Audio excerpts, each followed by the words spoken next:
Voilà, alors aujourd'hui on va développer un sujet qui tient, je pense, à cœur au Seigneur, parce que j'avais vraiment prié et le Seigneur il m'a dit, je vais répondre à ton besoin, mais en même temps j'ai aussi prié pour que le Seigneur il réponde aux besoins de son Église. Et en fait le sujet c'est travailler le caractère de Christ en nous. Alléluia. Alors j'espère que ça vous intéresse. Amen. Et le Seigneur m'a aussi donné ce verset. Et tu me donnes la force du buffle. Pour ceux qui ne savent pas, il y a des buffles. Dieu parle de buffle dans la parole de Dieu. Je suis arrosée avec une huile fraîche. Alors ce matin aussi, je veux vous faire bénéficier de cette huile fraîche que le Seigneur a mise sur moi. Amen. Voilà, donc mon Dieu pourvoira à tous vos besoins. Alléluia. Pourvoir à vos besoins. Et il nous a aussi donné sa parole pour nous nourrir spirituellement. Donc j'ai regardé la définition du mot caractère. Ça veut dire signe distinctif de quelqu'un ou de quelque chose. On va prendre Philippiens 2, le verset 5 à 8.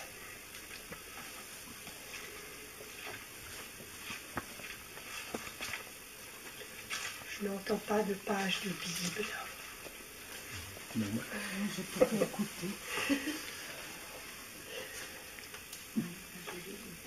Ayez en vous les sentiments qui étaient en Jésus-Christ, lequel, existant en forme de Dieu, n'a point regardé comme une proie à arracher d'être égal avec Dieu, mais s'est dépouillé lui-même en prenant une forme de serviteur, en devenant semblable aux hommes, et ayant paru comme un simple homme, il s'est humilié lui-même, se rendant obéissant jusqu'à la mort, même jusqu'à la mort de la croix.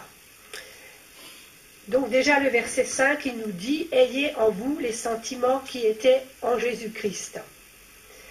Et je vais vous prendre un autre verset, dans Proverbe 9, le verset 10, qui dit « Le commencement de la sagesse, c'est la crainte de l'Éternel, et la science des saints, c'est l'intelligence ». La version d'Arby ne dit pas la science des saints, mais la science du saint, c'est l'intelligence. Et donc, ce verset-là, il nous dit qu'on doit d'abord avoir la crainte de l'Éternel, donc reconnaître dans notre vie l'autorité du Seigneur, reconnaître que le Seigneur, il a une autorité sur notre vie. Connaître aussi celui qui est saint procure l'intelligence. Pas l'intelligence de ce monde, mais l'intelligence de Dieu. Et si vous désirez être transformé par le Seigneur, on doit soumettre notre caractère mauvais au Seigneur. Et je pense qu'on a tous à s'améliorer, mais on ne peut pas s'améliorer par nous-mêmes, c'est l'œuvre du Saint-Esprit dans nos vies. Et donc, comme il est dit là, et la science des saints, c'est l'intelligence. Donc, si nous sommes saints, nous connaissons le caractère de celui qui est saint. Et ça, je vais vous développer un peu plus tard le caractère de Jésus. On va prendre d'abord Romains 8, le verset 5 et 6.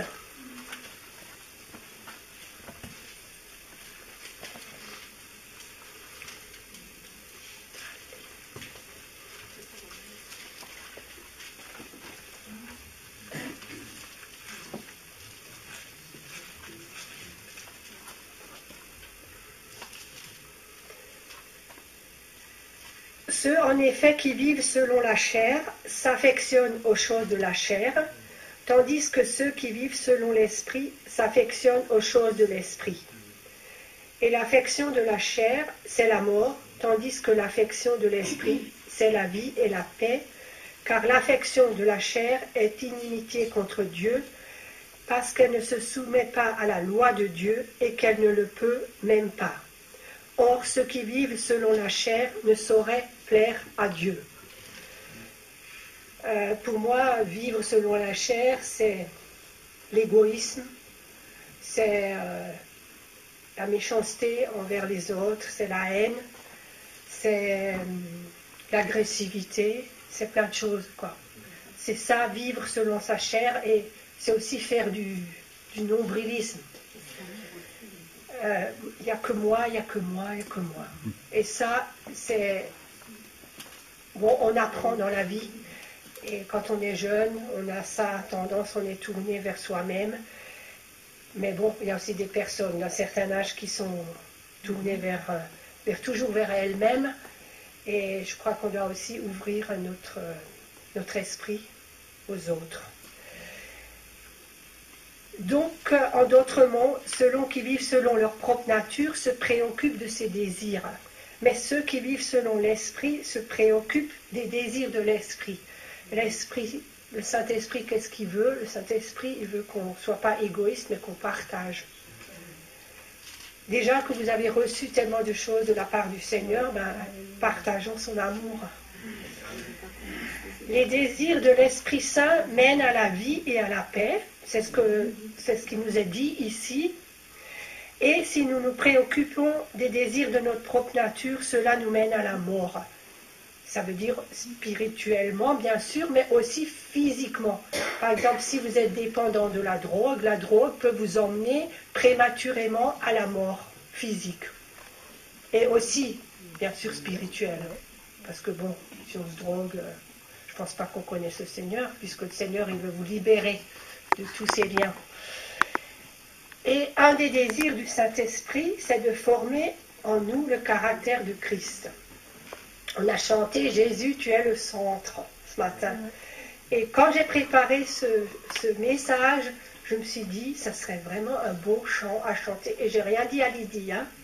Et on l'a chanté, et vraiment, ça m'a... J'entends vraiment le Seigneur qui... Enfin, je vois vraiment le Seigneur qui répond à mes prières. Donc, ayez en vous les sentiments qui étaient en Jésus-Christ. Et manifester le caractère de Christ en nous, c'est aussi un signe de maturité spirituelle. On ne va pas rester au lait toute sa vie, mais on va aussi grandir, et il y a un temps pour tout, et le biberon, c'est fini, il faut marcher dans la foi, marcher selon l'esprit, et ça passe aussi par la transformation du caractère. Nous sommes aussi appelés d'aller de progrès en progrès. Et cela, ça peut être que bénéfique pour nous, parce que ça nous apporte la paix et la joie du Seigneur. Donc, que le but de notre vie soit d'avoir le caractère de Dieu. Un beau et bon caractère, ça ne se produit pas tout seul par hasard, comme ça. Le caractère du chrétien se développe au fur et à mesure que le Saint-Esprit agit en nous et produit du fruit. Et on va lire, même si on le connaît bien, mais je crois qu'il faut vraiment des fois se le rappeler. Galates 5, 22 à 24.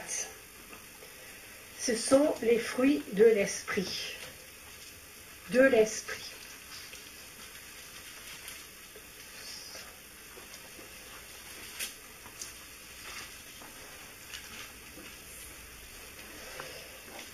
Mais le fruit de l'esprit, c'est l'amour, la joie, la paix, la patience, la bonté, la bénignité, la fidélité, la douceur, la tempérance. La loi n'est pas contre ces choses. Ceux qui sont à Jésus-Christ ont crucifié la chair avec ses passions et ses désirs. Si nous vivons par l'esprit, marchons aussi selon l'esprit. Ne cherchons pas une vaine gloire en nous provoquant les uns les autres, en nous portant envie les uns aux autres. Donc voilà tout ce qui résume. Je pense que tous ces attributs, l'amour, la joie, la paix, la patience, la bonté, la bénignité, la fidélité, la douceur, la tempérance, toutes ces qualités, tous ces traits de caractère étaient en Jésus-Christ. Et comme Jésus-Christ vit en nous,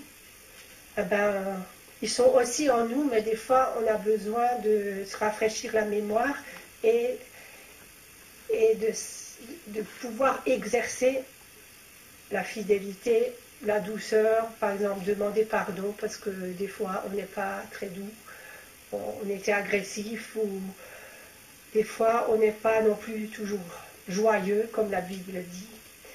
Et on n'est pas toujours en paix non plus. Et vous savez que la paix, c'est comme un peu un feu rouge comme ça. Je compare toujours ça. Des fois, je perds ma paix. Et le Seigneur, il met comme un feu rouge et c'est le feu orange qui clignote. Attention, tu perds ta paix. Hein? Le feu n'est plus vert. Donc, ça veut dire, rentre dans la présence de Dieu pour que tu aies de nouveau cette paix et pour que ton feu, il passe de nouveau au vert. Bon, ça c'est spécifique à moi, mais bon, le Seigneur, il peut quand même vous parler aussi à travers ce témoignage. Donc,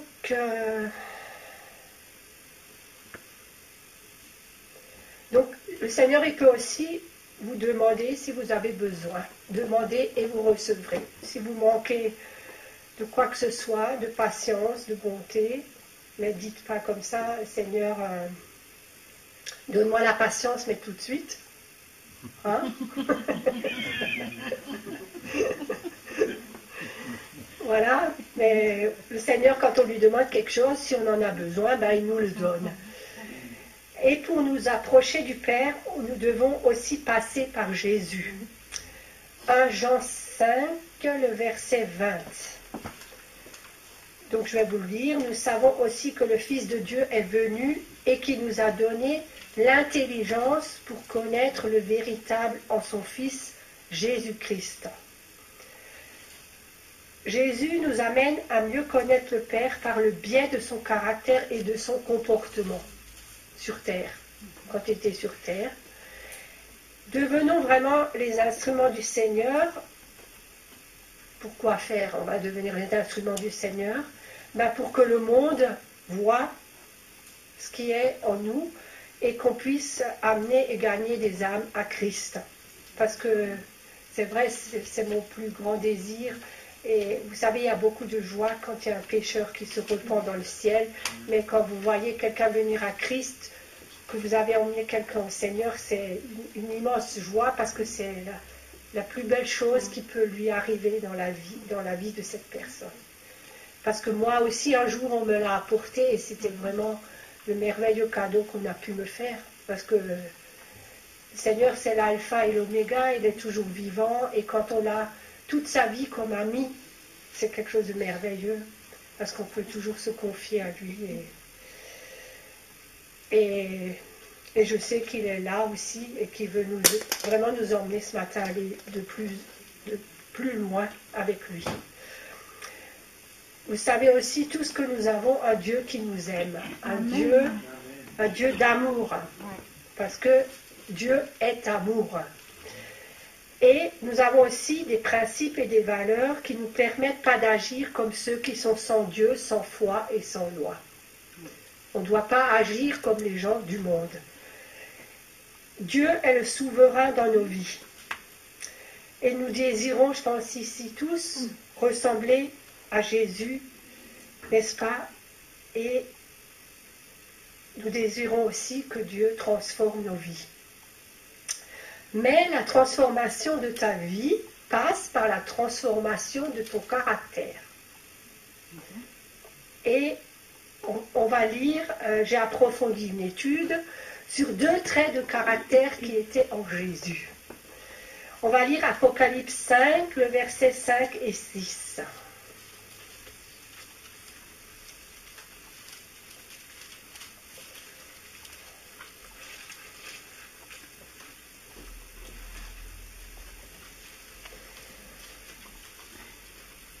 Et l'un des vieillards me dit, ne pleure point. Voici le lion de la tribu de Juda, le rejeton de David, a vaincu pour ouvrir le livre et ses 7 sceaux. Et je vis au milieu du trône et des 4 êtres vivants et au milieu des vieillards un agneau qui était là comme immolé. Jusque-là, ça suffira. Un agneau qui était là comme immolé. Alors ici, il nous est parlé du lion de Juda et de l'agneau. Alors, le lion de Juda, ça a pour origine le livre de la Genèse, dans lequel le lion est l'emblème de la tribu de Juda, une des 12 tribus d'Israël.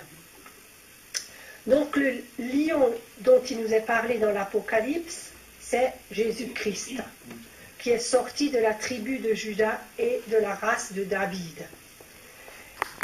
Et pour nous, chrétiens, le lion de Juda, il représente Jésus-Christ victorieux, qui a vaincu la mort, qui nous a délivrés de la puissance du péché, qui est notre force et qui est aussi notre espérance. Et vraiment, je vois cette tête de lion qui rugit sur la mort. Et je vois aussi le Seigneur ressuscité qui sort vraiment du tombeau. Et au verset 6, il nous a dit un agneau qui était comme immolé. Donc, notre Seigneur Jésus-Christ était à la fois le lion et il était aussi l'agneau. Et ces deux traits de caractère, nous devons les manifester pour ressembler à Christ. Donc, il y a des chrétiens qui sont lions. Je ne parle pas du signe astral, hein, parce que j'ai cherché, vous savez, sur Internet, lion. Alors, pour voir un peu le caractère du lion, de l'animal, puis le féroce et tout ça, eh ben, je suis tombée sur plein de trucs, lion, signe astrologique, et je vous le dis, c'est pas ça. Hein. Donc, ces lions, ils ont un côté féroce, ils ont un côté tenace, ils sont persévérants et conquérants. Ils sont reconnaissables à leur côté visionnaire et ils sont déterminés aussi de conquérir de nouveaux territoires pour le Seigneur. Ils n'ont pas peur non plus d'affronter l'adversité et souvent ils réussissent là où d'autres échouent. Et vous savez, il y a un danger qui vous guette quand vous êtes uniquement lion, ben c'est l'arrogance. Parce que le lion, c'est vrai, c'est quelqu'un qui est costaud, qui est arrogant, qui s'élève au-dessus des autres. Donc, Proverbe 16, le verset 18 nous dit « L'arrogance précède la ruine et l'orgueil précède la chute. » Un autre point aussi, c'est que souvent ces lions, ils ont une ambition personnelle et ils se croient supérieurs aux autres. Ils veulent aussi en imposer aux autres. Et Proverbe 18, le verset 12 nous dit « Avant la ruine, le cœur de l'homme s'élève, mais l'humilité précède la gloire. » Luc 14, verset 14 « Car quiconque s'élève sera abaissé, et quiconque s'abaisse sera élevé. » Et souvent, ces personnes qui sont lions, ils ont un fort caractère. Et ils finissent par être des seigneurs dans leur église, à la place, pas seulement dans leur église, mais aussi dans leur travail, dans leur famille. Et ils oublient que Dieu nous demande de ne pas être des seigneurs, mais d'être serviteurs les uns des autres. Et on doit recherche ton élévation selon le plan de Dieu et travaille-y fermement pour rendre gloire à lui seul. Et des fois, ils n'ont pas compris non plus, les lions, que le caractère de Christ, il nécessite en fait un deuxième aspect qui est tout aussi important, c'est celui de l'agneau. Alors, les agneaux, ils sont mignons les petits agneaux, ils sont connus pour leur douceur, leur humilité, leur vulnérabilité et leur simplicité. Alors, avoir le caractère d'un agneau équivaut à avoir un esprit enseignable. Avoir un esprit enseignable, ça veut dire qu'on veut toujours grandir et apprendre de plus en plus. Je pense que ça peut être même dans tous les domaines de notre vie, parce que mon peuple périt faute de connaissance, ça c'est la parole de Dieu qui nous dit dans Osée 4, verset 6, mais des fois on est aussi ignorant des choses de la vie quotidienne, et c'est pour ça aussi qu'on fait des erreurs, ou qu'on tombe, ou voilà. Donc, mon peuple périt faute de connaissance, soyons donc à l'écoute du Saint-Esprit. On doit rester disponible afin que le Saint-Esprit puisse vraiment nous enseigner sa volonté. Et on doit aussi avoir un cœur humble qui nous fait reconnaître que sans le Seigneur, vous ne pouvez rien faire. Vous connaissez tous ce verset qui dit « Je puis tout par celui qui me fortifie ».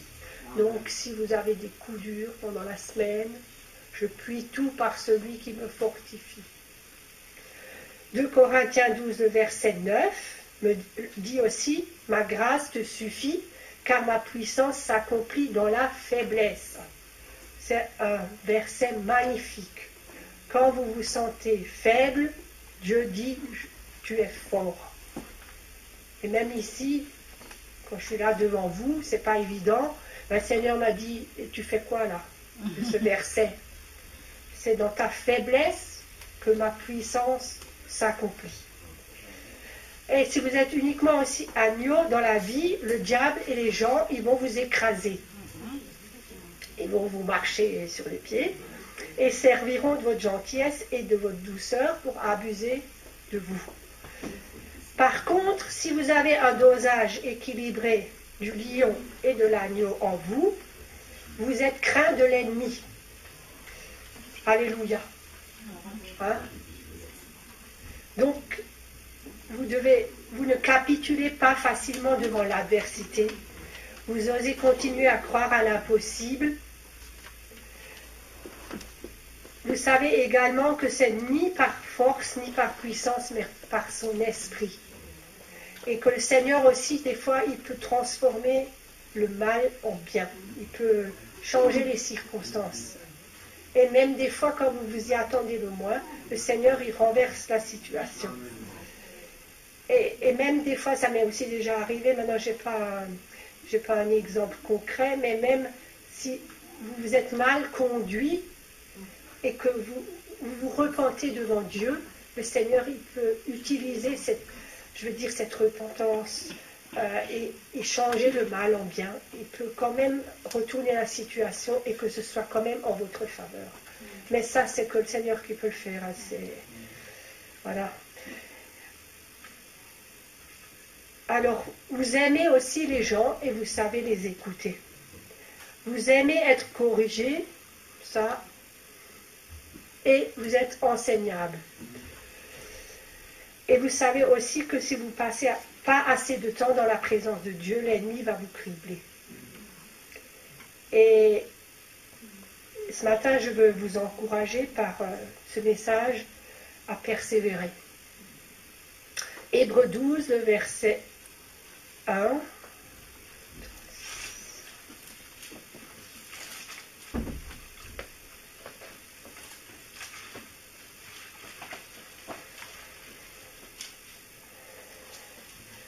Nous donc aussi, puisque nous sommes environnés d'une si grande nuée de témoins, rejetons tout fardeau et le péché qui nous enveloppe si facilement et courons avec persévérance dans la carrière qui nous est ouverte, ayant les regards sur Jésus, le chef et le consommateur de la foi, qui en vue de la joie qui lui était réservée a souffert la croix, méprisé l'ignominie et s'est assis à la droite du trône de Dieu. Donc ce matin, courons avec persévérance. Il est dit ici, ayant les regards sur Jésus, le chef et le consommateur de la foi.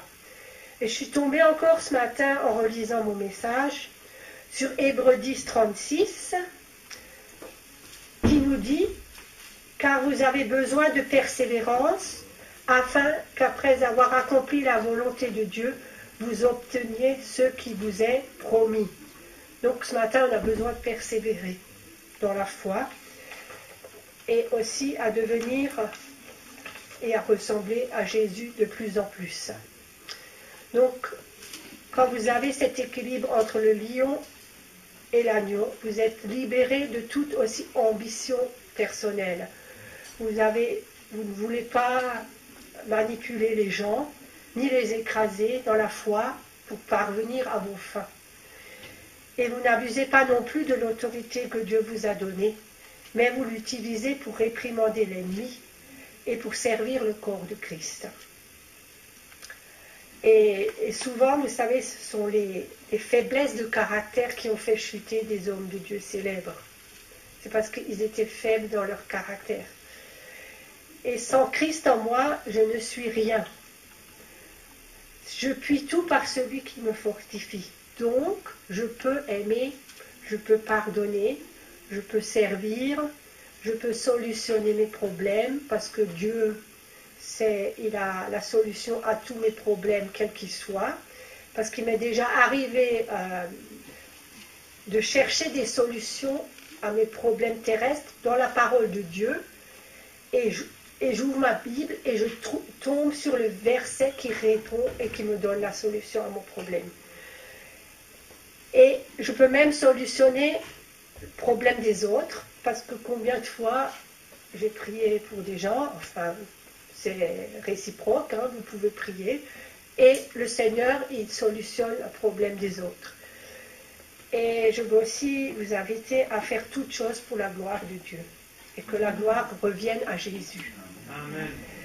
Notre caractère doit être formé. Christ en moi, l'espérance de la gloire.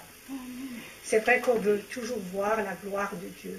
On a hâte de voir la gloire de Dieu se manifester, que ce soit par des signes, des prodiges et des miracles.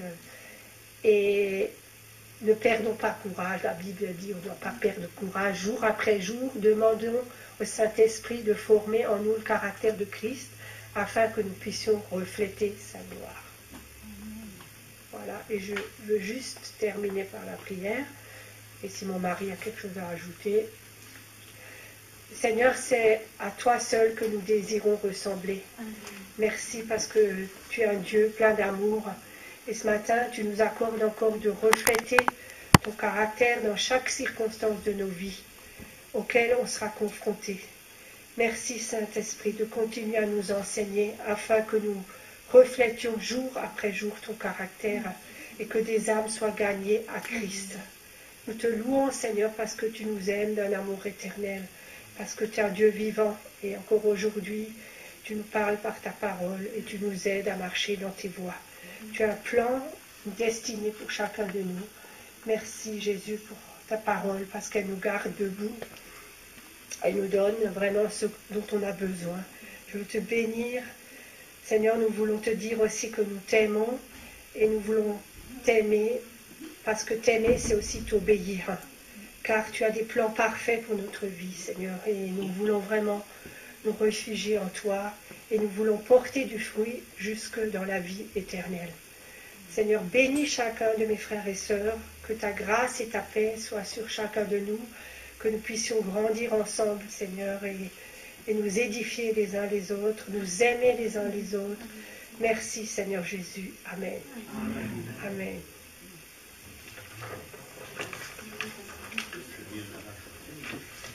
L'enseignement très équilibré.